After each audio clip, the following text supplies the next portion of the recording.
Ito po yung libingan ng ating mahal na kababayan na si Bertao Marcelo Norberto. Yan po, siya po yung batikang komedyante nung araw. Dito po yan nakahimlay sa yung kanyang libingan sa municipal cemetery dito sa Baliwag, Bulacan.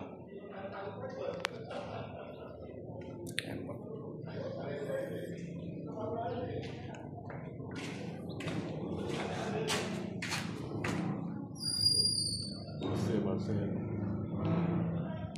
Bertawa. 1995 pala naman si Bertawa.